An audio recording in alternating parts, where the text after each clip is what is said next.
that early control, early centric team. And looking at the bans right here, Aura has banned away the Paquito as well. And people have been saying that the only reason why Cars is even doing so hot is because of the Paquito pick that he is so reliable on. And this is a bit of a power pick. So without the Paquito, we'll have to see if Cars can actually match up to Kimura, who has shown a bit more flexibility. Wow, but look at this. Ling, Fanny, and Fredrin being banned out. Double F plus L here, all in respect for Van, the jungler from the side of Aura Fire. The fact that he has been I would say, he has heavy shoulders, all right, for Aura Fire for quite some time now. The fact that he's able to land those retributions, get the objectives, and control the rotations from the early game. Rebellion Zion, they want to kind of limit that. So Aura Fire go for the Claude pick first up, giving it for Kabuki, and Rebellion Zion respond with the Valentina. I love it for Rebellion Zion. They have a rookie mid laner. Getting his comfort pick early on is almost just one of the big keys here to activate him, to enable him in the game. And then they go for the Franco as well, a pickoff hero for Audi TZ. Two of the winning conditions that we saw in the keys to victory already filled up by Rebellion Zion. And for Aura, this Claude. I think we've had a discussion backstage about where this Claude has been. Usually when the Claude is open, you expect Aura to always pick it up, but in the first week, it was absent. Now it's finally back. Finally back, and with Angela in Tao, as well as the Joy, another assassin that hasn't been banned away by Rebellion. Fortunately for them though, Coach Chico has selected a roamer that has the suppression that has been so critical in limiting the outplay potential, the mobility of these heroes, like the Joy, like the Ling, like the Fanny, but now they round up their draft with the Beatrix as well. So in the gold lane, it seems like a bit of a skill matchup, but so far with the new emblems, Claude has just been so obnoxiously sustainable in the lane. You can almost never bully him out unless intervention from the other lanes, from the roamer and the jungler, can swing the balance. And honestly, from the mid laner as well, right? The way that they're able to rotate, it's different now. I think Valentina's going to play a huge factor in to be able to put Claude in his place as well. So there's a lot of center focus on that. And let's drop into the second phase. Charizla being bound out here by Rebellion Zion, ensuring that Kimura gets a hero that he might not just be comfortable with. So far, he's only picked up the Fredrin, Uranus, as well as the Paquito. Without these three heroes and the Charizla out of the board, what is he left with? Well, we've seen a few different heroes for Kimura, but we haven't seen him find success at all here. Back in Snapdragon Pro Series, we did see him go on to Lapu even, and finding a lot of success, but now that the Lapu's out of the meta, it is going to be really hard for him to find a hero, and you can see Rebellion Zion already doubling down on that with a Charizla ban, and now a Kadita ban. A hero that we haven't seen a lot from Aura, especially after the Godiva left, after the Kadita. We don't talk about that. Still a painful situation to remember for sure. But now, on the topic of EXP laners, if they want to try and counter this Beatrix, there's still options available. Like the Masha, that is usually very popular, is still something that Aura can select. If they want to go with something a bit more aggressive, the Yuzong occasionally has made an appearance, but not too popular in the current meta. But the first pick goes to the side of Rebellion. Okay, hear me out. I think Aura Fire want to force Rebellion Zion onto Glue for Cars, and Aura Fire picks up Faramis for Facehugger. It's a signature hero.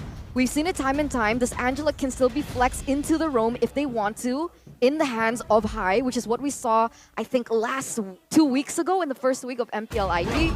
And if they do, they have a lot more to work with. Now, Rebellion Zion, they're going to focus on the Boxia first. Yeah. But keep an eye out for that.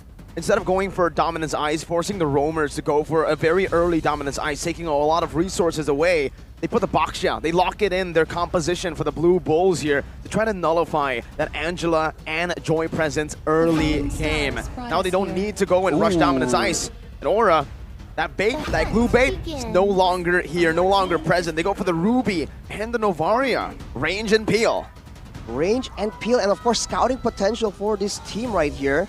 But for Rebellion, like you mentioned, Mirko, this trio roaming, we talked about the mid lane roam being so important. Having a Franco, Valentina, and Boxia, that is a terrifying combo. And for Aura, the only real solution they have is only the Ruby, and we have to see if that is adequate. Because even Novaria becomes a very easy target, and she doesn't have a lot of crowd control to help out the teammates. And now to make things worse, the Grok has also been secured by Rebellion, making for a very solid dive composition. Yeah, it's going to be very difficult for the Claude as well. Plus, Rebellion Zion picked up the Valentina, so all those resources that Aura Fire picked up for themselves, that's available to utilize by Rebellion in these team fights. In the team fights though, I think Aura might have a bit of a more wombo combo situation, but I think Rebellion's plan is to make sure that it doesn't get that late into the game. They want to make sure that they use all this mobility, the shield unit in particular from Baxia, to ensure that the jungle doesn't even get a chance to actually have an appearance in this game. Both teams are playing for mid control, mid power spike as well. Beatrix will hit that mid power spike a bit earlier than the Claude. We'll see how Rebellion Zion utilizes that better mid trio to try to rotate over to the gold lane. I presume with the Grok acting as just a sole playmaker. And with that, ladies and gentlemen, we are moments away of heading into the Land of Dawn, with both teams having a lot to prove. Let's welcome game number 1. Let's see how both teams maneuver early on. Already an Iron Hook. We were talking about Rebellion maybe going for the early game aggression, but I saw on the emblems actually 2 weapon masteries, so they have great insurance if the game does drag on. Early on though, this Joy will be clearing a lot faster for now, and Rebellion, they can clear with this Beatrix, who is in the mid lane for some reason. Yeah, wait, what's going on here? Heise is actually clearing the mid side, Valentina and Grok in the top side. Is this new? I have never seen this rotation before. We've seen this some of the times here in Snapdragon Pro Series Challenge season. A few times, and even in the Challenge Final group stage, I think we have seen the gold laner just go into the mid. It's the funnel strategy very early on.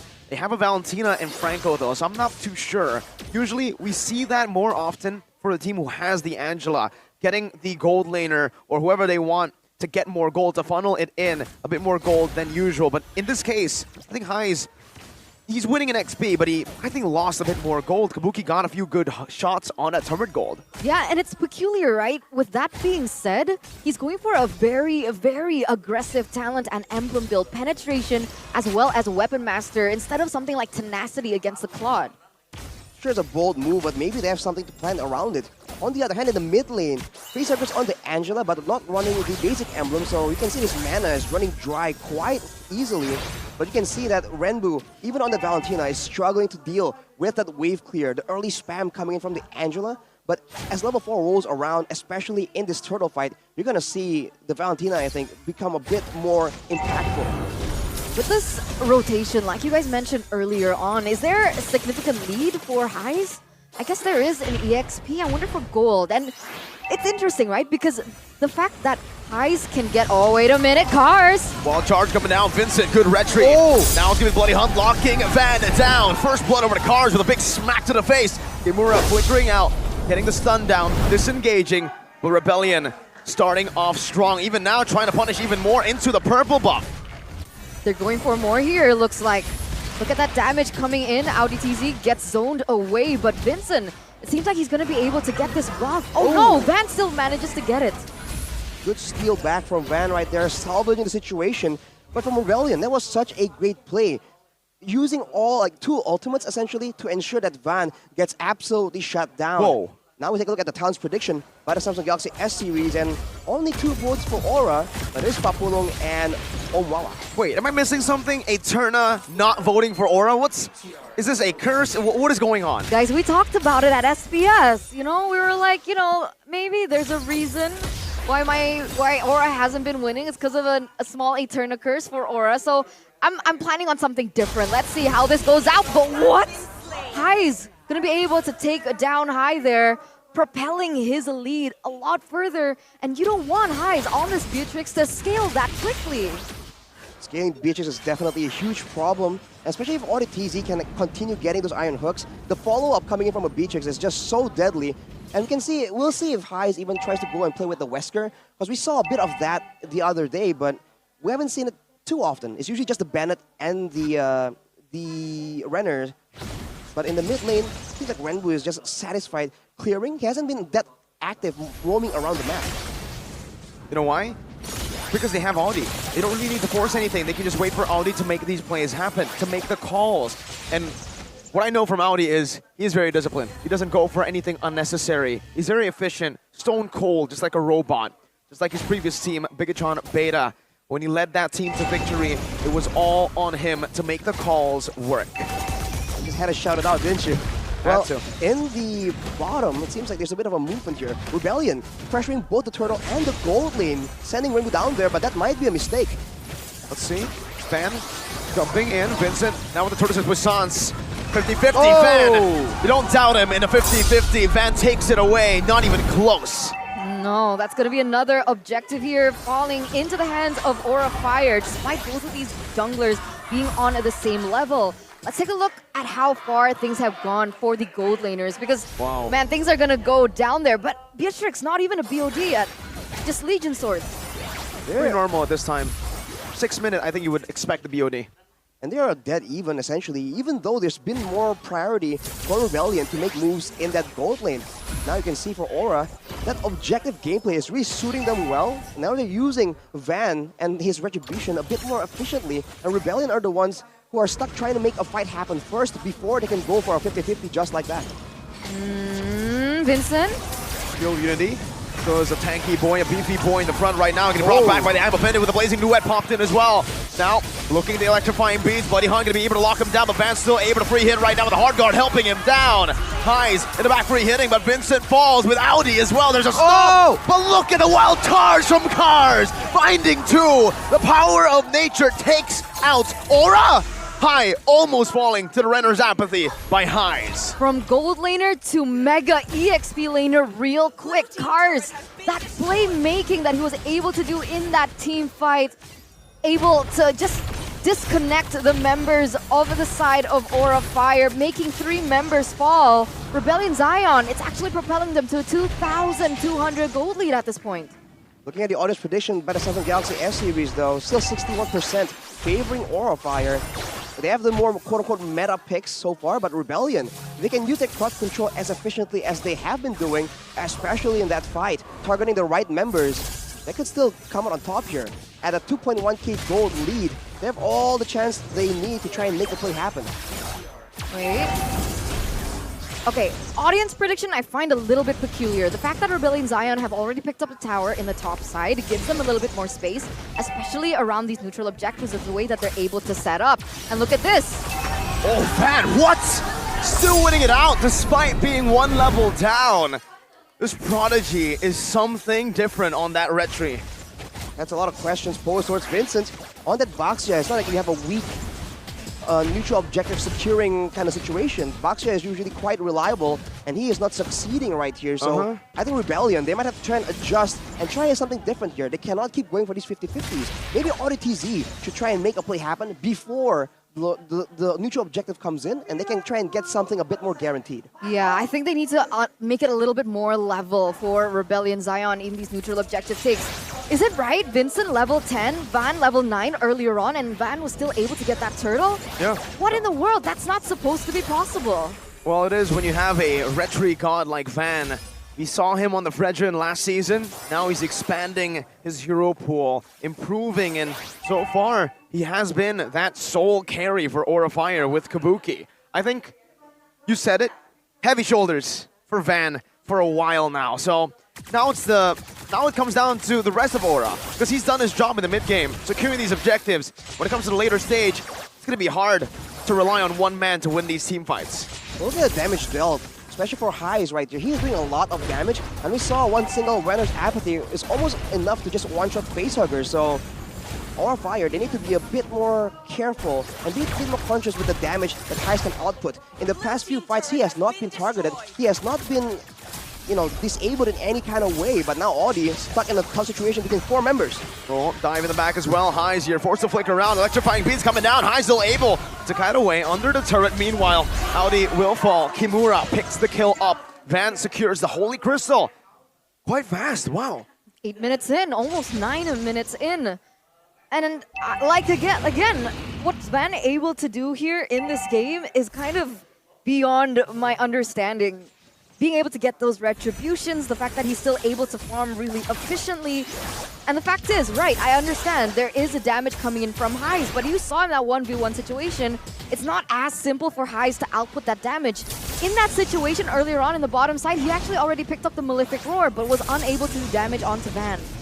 Right now, this is a bit of a Lord dance, and there's a lane swap being done by Aura, but it might be too early. Look at that low HP bar from Kimura, getting very, very low. He might be out of the fight unless Facehugger can sustain him back up.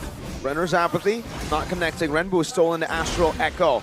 Can utilize it now to get vision. Highs already used his. Kimura, no, I'm offended. There you go! Astral Echo right into an Iron Hook. That's the double hitbox, the bigger one. Now Van is looking for an opening, but this time, you made your point, Arashi, and they have listened. Rebellion are not letting it go to a 50-50. Wild charge at the Iron Hook with a Bloody Hunt and the Shield Unity onto Van. Now it's the gun down from High Zamor to pick up a kill. High threading the needle to find the rookie.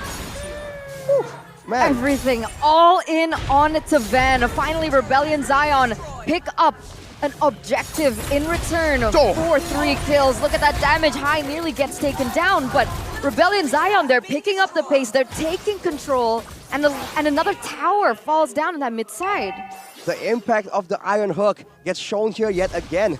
And for Rebellion, everything is going so well because Hyas is completely untouched, man. Unless he's alone and Van goes for a 1v1, Aura in all these fights are forced to try and deal with Renbu, with Cars, with Vincent. All this dive towards that back line, and that allows Hyas to do so much damage. He doesn't feel that threatened at all. Goes for the Has Claws right now, so even more sustained unless Aura really tries and focuses him down.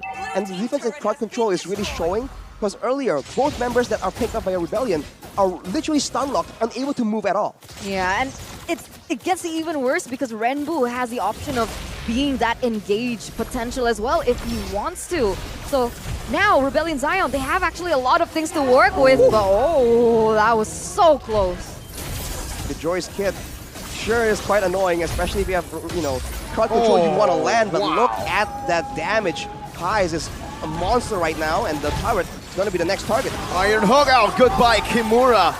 Good night. Highs now gutting Kabuki down. Blazing away, coming down with the Wind of Nature. Flicker out. Kabuki gets all the BMI. Van in the back. Now with the electrifying beast, even the wild charge isn't enough to take him out to save Highs. But it is enough for Rebellion Zion to go full ham on the back. Facehugger 1 HP. Still able to run. Still able to escape. Audi Teasy! Flashing the Bigatron emote as he finds another Iron Hook. Aura Fire went for a 50-50, and this is the result that they're going to receive. 3 members taken down. Will Facehugger be able to defend this alone? High comes back, Kimura as well. Audi TZ tries to get that hook on, but doesn't and will not be able to do this for now. Aura Fire still surviving here in the 12th minute of the game.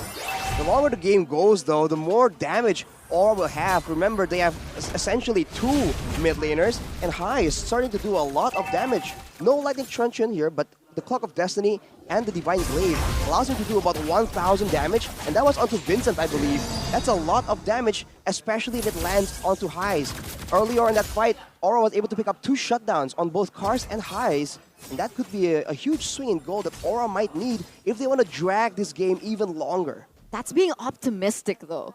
Because the fact is, Rebellion Zion, they're still holding on to the economy. And even if, let's say, things get a lot more even, Aura Fire gets those items that they really need, so on and so forth, how are they supposed to play these team fights, right? Because if you rely on Kabuki, like we saw earlier on, Rebellion Zion, they have so many answers to Kabuki. If Van goes in, like we saw before as well, they also have the resources to do so. Time everything right at the same time, but Van right now gets taken out! What? Wow! In a blink of an eye! This comes in, he has the Sea Halberd as well. Maybe that was a factor, but Van completely caught off guard there. He really needed to be a bit more careful, especially against the composition of Rebellion. Oh man, that burst damage from Valentina. You don't respect it until you feel it, until you experience it firsthand. And Van had to experience that right as the Lord was being contested. My goodness, the follow-up as well. Arashi, the main concern for Rebellion, not in sync. Now they are one unit moving as one. Now they're making a play for the base. Towers are gonna fall, but it seems like they might just go for the whole thing. Lord is almost cleared right now. And if they want to, they go for pickoff. I'm a Benny coming down with waves into weapon, but it's Rage melts him down. A bloody hot from Audi. Teasy locks Kabuki, and Van in the back now looking out for the kills. Now it's gonna be Highs with a flicker and a triple kill. Looking for a Maniac, but he goes for the base. That's a Maniac for Highs Amor as he wipes it out. Savage! It's a Savage for Highs before he ends the game. The first Savage that we've seen this season in the hands of Highs. Before this matchup, a lot of people have been saying that Highs has been the #1 reason why Rebellion Zion haven't been performing, especially in Season 12. And here he is, being able to pick... I think I got you. So, what option do they have now? Rebellion Zion, are they trying to perhaps force Vincent on something like a Lancelot? Something like... I will choose my Oh, wait, but they go for the Arlet ban instead. I guess Lancelot is the only option that they can utilize, no? I think so. I think up against the Wild Charge, you want to go for something like a Lancelot. But the thing is, the Lancelot doesn't do too well against the Claude, who can completely dodge away from all the skill shots that you present on the Lancelot. Something a bit more reliable in the jungle would make more sense, and that's why it's just brilliant from both these teams, the Martis and the Baxia. Oh, there you go. The Joy answer. Something more reliable. You can dash and play with the electrifying beats. You don't need to rely on getting those punctures to reset all the time. Well, for now, though, there's not really a very reliable target for this Joy to try and look for in the back line of Aura Fire. The Valentina will be all the way up there with a dive, so you can expect even the marksman to be, not the marksman, sorry, the rest of the team to just really supplement that whole dive, but they require a lot more crowd control, because otherwise, if someone gets hooked down here, they won't be able to try and follow up and try and save their member by engaging, especially against a Beatrix, against a Kadita. They can be played defensively, mind you, using the Breath of the Ocean as a follow-up crowd control to just stall and stop any kind of engage, unless it comes from out of the vision, and that's going to be the Kufra followed up by the Hayabusa, the hands of Van. Okay, so now Aura Fire, they're working on a little bit more crowd control. You mentioned in that first game, Arashi, that they didn't have a lot of tools at their disposal in terms of CC. Now they pick up something like the Grok and the Kufra, who should be able to give the Joy a little bit more of a tough time. Rebellion Zion now, how are they going to close this out? Is this Joy Jungle or Joy EXP? And it turns out it's going to be Terizla in that EXP, so Joy Jungle. Yeah. And with this, there's a lot of winning conditions for both of these teams, but man, this is a bit more of an equal draft compared to game number 1 that was, I feel, very Rebellion Zion. This Beatrix is the main concern. If they can defend and if they can peel for the Beatrix, then they can win. But if the Beatrix gets caught, man, it's going to be a bad day for Highs. I think that's where the Terizla comes in super valuable right here. Anyone jumps in towards the Beatrix, you can expect a zoning penalty zone, and that usually is enough to stall any kind of aggression. So we'll see. It all depends on how fast the follow-up comes through. On the other hand, by the way, if the Kufra gets hit by the Iron Hook, or the Grok can cancel it with the Power of Nature, but if the Kufra has some more tenacity in his build, in his emblems, he can actually cancel out the Iron Hook. There's a bit of a trick that's being popularized on YouTube right now, so that could come into play very handy. Yeah, it's a Keyboy trick. Might come very handy in this matchup, the Kufra against the Franco. So let's see what the emblems they both have opted for, ladies and gentlemen, as we enter the second game of this series. Aura Fire once again going against Rebellion Zion. And it looks like, despite how much CC that Aura Fire have picked up, Beatrix still goes for the Flicker. Wow. I mean, you have to go for the Flicker. There's no way you go for Purify. It's just not within Beatrix to go for that Purify. On the other hand, for Aura Fire, only one Purify. That's a bit of a bold move, but look at that. Very early on. Oh, first blood. Petrify, Iron Hook, and an easy kill for Rebellion Zion. But man, is really looking for some sort of punish here. Good knock-up though from Renbu. Retribution used up by Van, but he hasn't picked up the purple buff just yet. Whoa, that's a Master Assassin for the Grok. Wow, he's going aggro right there. Gonna make sure he gets more solo plays technically, but look at the ruptures on the side of Rebellion. They want to try and get that early game damage. And for Aura, it's all about that movement speed, man. Can they catch up to Highs in the later stage of the game? That is one of the big factors right here. And with the Quantum Charge, there's going to be a bit more movement speed, a bit more playmaking potential in the hands of Highs on the Beatrix, but like we already mentioned, it's a tall order. There's also a yearning for control of this early game, even looking at the emblems and the talents that they've opted for. Aura Fire, they're looking to create the tempo, very different to what we saw in game number 1. Van already rotating towards this bottom side against Vincent. Whoa! Gotta be careful. Van picks it up, quad shadow. And now Vincent is behind. We've seen him ahead all around in game number 1. Now that he's behind up against Van, who is still, even though was behind in game number 1, was able to win in a lot of those retries. How will Vincent perform? Ooh, that's a solid parry fire to try and get away from the situation.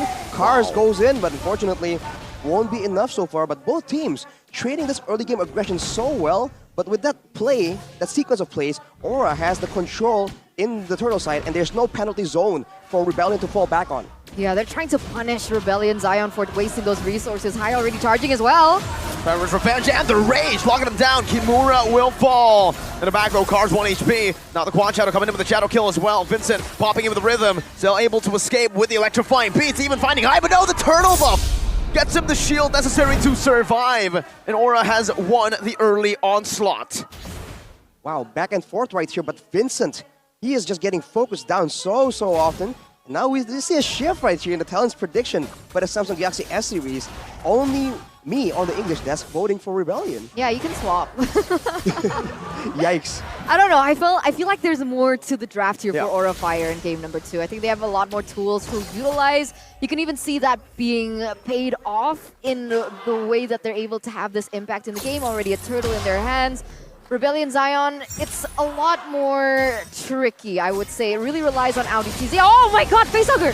Bloody Hunt able to lock him down, but in the front as well. High will fall. That, oh, fade away. Basic attack from that Nibiru. Vincent's looking to chase him down, looking to go under the turret, but that's a bit too risky. He knows the risk, and he doesn't want to take it. Renbu for High, though. I think that's a bit worth it. Oh, Audi now looking for the Iron Hook. Could be a my out. Yeah, I think it's still value for Aura, that trade. I mean, the whole sequence of plays happens when no neutral objective is available as well. So they even only lost the roamer, right? So for Rebellion, they lost the mid lane once, the jungle once as well.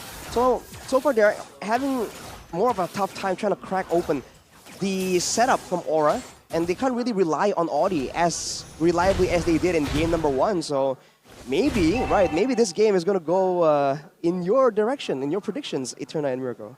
We'll see, because technically, there's also heavy dependence on Renbu. But I don't see that... Oh, wait a minute here. In the top lane. Back again, right? Renbu's positioning. He's been positioning super safe. He's not going for those risky dives like the Kadita that we've seen maybe even Keyboy do. It's similar to Hijume on the Kadita. And then I don't feel that there's too much of an impact. Yeah, I have to agree with that. Charge Revenge up top though, Audi still able to flicker out. Goes for an Iron Hook, looking for an initiation. But Aura Fire are taking it slow, taking their time here. Breath of the Ocean, only onto Kimura. Good targeting for Aura, just baiting that out. Kimura, they want all the resources to be spent on their frontliners, and that's exactly what they got in return of that dive early on. And now it's Aura Fire controlling the early game. Good punish by the Terizla down below, but Aura Fire will respond with a Charge Revenge up top. And an engage, good flicker, good reactions from Highs. Oh, Vincent, he wants to clear it though. He doesn't want to let this tower go in the top side, but look at this Kimura. Wild charge, that's a wall. Bloody Hunt coming down with the Breath of the Ocean, knocking Kimura up, but that's it. 1 kill over to Aura Fire. And they are in the lead comfortably now. No roamer, that means Audi will not have a say as to what happens next. Well, Cars has been left alone in the bot lane for a long time though. Tower secured, and now Vincent is able to clear the wave yet again. Unless he almost gets taken out, but no, he will survive. But look at the objectives, right? Rebellion, they're able to actually equalize in turrets. Not equalize, they get an advantage in turrets. And considering their picks right here, the Franco and the Kadita, that turret gap is going to be quite important the longer the game goes, especially with the next neutral objective. The audience prediction, though, by the Samsung Galaxy S series is going to rely, or, it's going to side with Rebellion. Yeah, but this might be Aura Fire actually equalizing, being able to get that turret in the top lane. Might be good. Kars is saying otherwise, though. He's like, no, Aura. Calm your horses. You're not going to get another objective. Stop in your tracks right there. Already at 1,700 gold lead here in the first 6 minutes of the game. But even if they go for a 50-50 on the next neutral objective, that is going to spawn in 30 seconds. That's Van with a level lead above Vincent. I do have a question for you, though, Arashi. For Aura, Van, he actually opted to go for Weapon Mastery, not Season Hunter. So what are your thoughts on this? I mean, why Weapon Mastery on the Haya here? We're giving him a bit more guarantee in the late game, and he does have a lot of items that give him stats. He is able to escape from that play right there, but it's a bit of a opposite situation here. We usually plays happen right before the Lord, but look at that. Wild charge and a flicker penalty zone to follow it through. My God, we don't see that every day. But now Kars doesn't have that flicker. He's moving a bit too far in front. The Bloody Hunt comes down with the blazing duet. That's a Tyrant's Rage onto 3. Rough waves coming down, but it's Rage flickered out of. Van now still full HP, has all his resources up, and Rebellion knows it. They know the threat of this Hayabusa. Van just in the mid lane, he's taking it slow, doesn't even want to go for the turtle. Why rush it? We can get the free first tier turret in the mid lane. That's a 1-for-2 trade, man. It's a 1-for-1 in terms of kills, but Aura Fire pick up a turret in that mid side. They're going to convert onto the next neutral objective, and this is what we were looking for from Aura Fire in game number 1. Yes, you're able to get the kills, but how in the world do you translate it over to have a little bit more anchor in the game, in your lead? And this is how they're doing it. They're collapsing. Finally, we get to see this side of Aura Fire.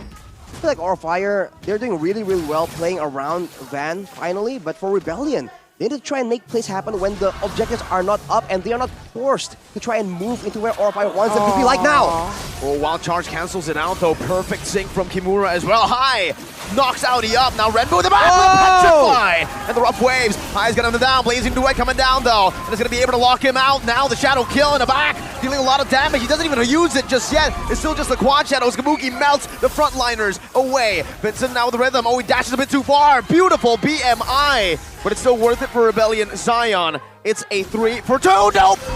The equalizer. Van. Wow, man. Van is just on fire right now. Pun fully intended. 5-1, and Kabuki tries to pressure aggressively. And Vincent gets 1v1! Oh my goodness, Van the man! What was that solo kill onto Vincent? Man, Vincent thought that he had the space to get another off the board from Aura, but Van was like, no, again! What is this? I feel like maybe Rebellion needs to start itemizing with more respect. Maybe a couple of Winter Truncheons would be very useful right here. Just denying the pressure of this Hayabusa completely. Oh, look at this. Wow. Van, dude. He is just obnoxious with his pressure. And look at Hai, really waiting to set something up. Aura are the ones pressuring Rebellion right now. And this is what we're talking about. Unless Aura can pressure Rebellion into a particular situation, a particular objective, they can't really get that advantage. For Rebellion, they need to try and make proactive movements when no objective is on the map. Free turret down below. Tier 2 taken out.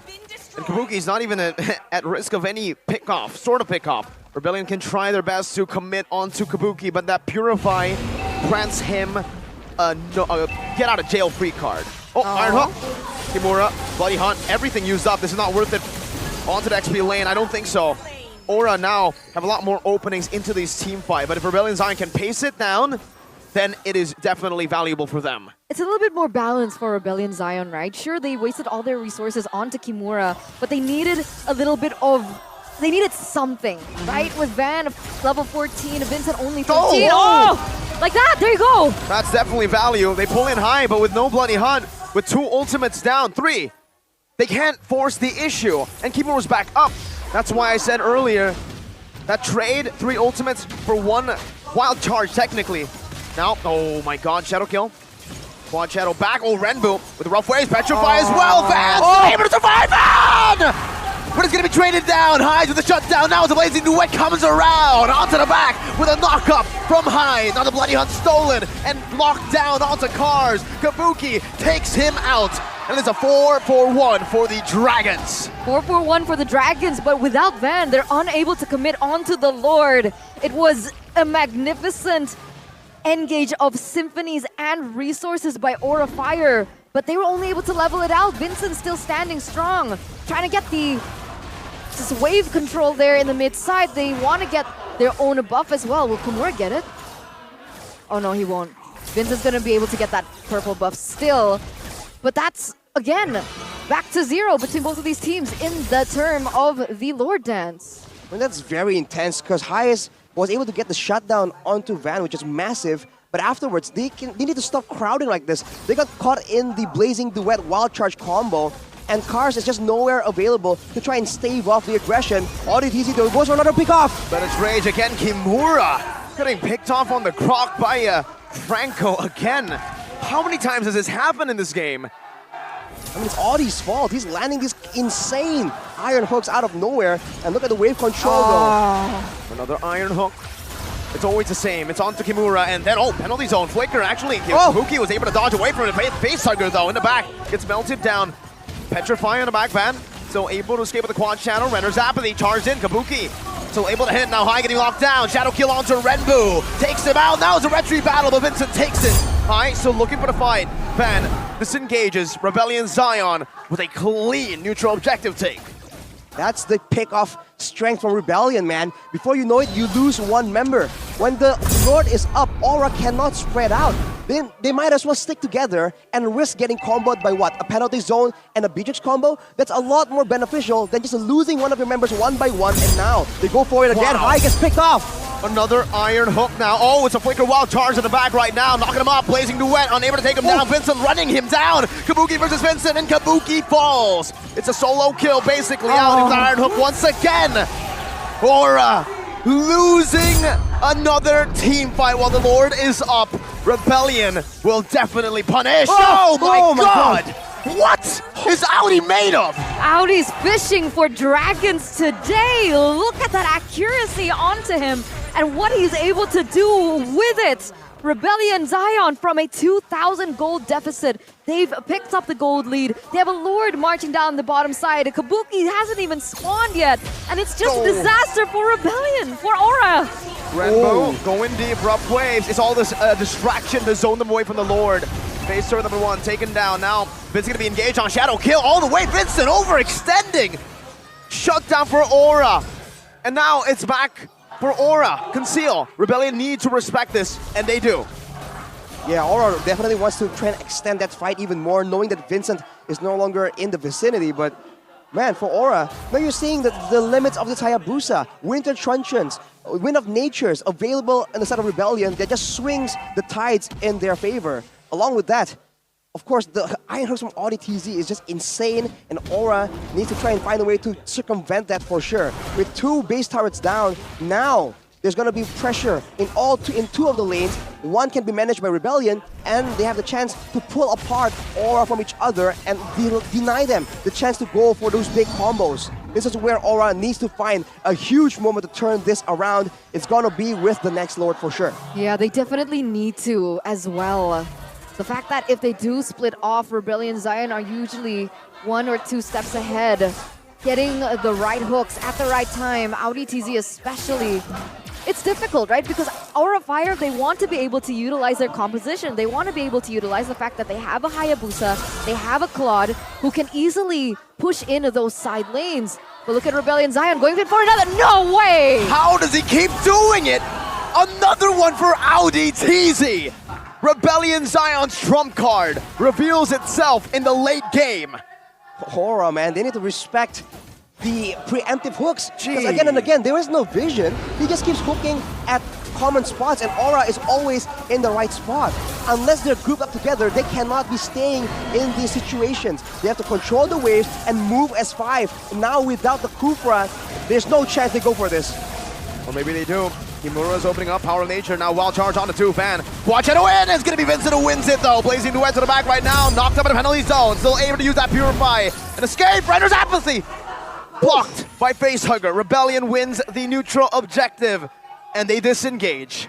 You're saying now, again, the limits of Aura's composition, because in that fight, Highs was targeted by both Kabuki and Van, a similar situation we saw in game number 1. But what's the difference?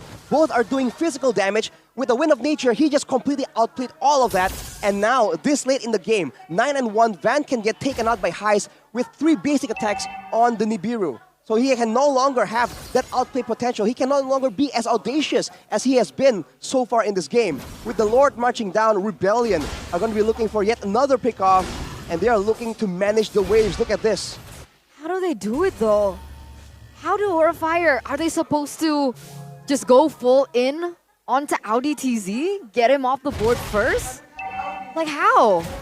They have to force a 5v5. These need to proper. engage a proper one. And now with 3 base turrets, I agree with you, it's getting harder and harder. Audi's able to control the map. Timer's Revenge and the Rage connecting on to Renbu. But now on the back, he moves around with a wild charge. No damage coming down. Van loses his life at the front, and this might be it. Rebellion Zion looking for the end right now with Bloody Hunt locking Kabuki. It's over. It's all over for Aura. Rebellion Zion. It's Highs again with a maniac.